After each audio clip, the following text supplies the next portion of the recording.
6-point league lang po yan. Malayo pa yan. Pwede pa yan. El General. Pinilit niya General. Rebound by Mr. Bolos. Pala number 15. Van Vliet Basic. Third personal foul. Penalty.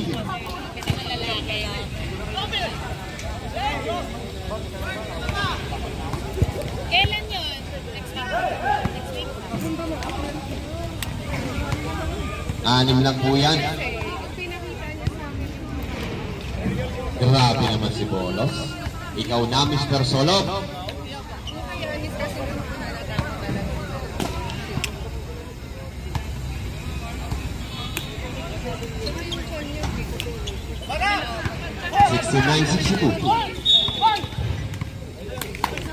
Foul number 77, Bolos taps for third personal foul, penalty. Both teams are in penalty. Kanina pa pong madaling araw.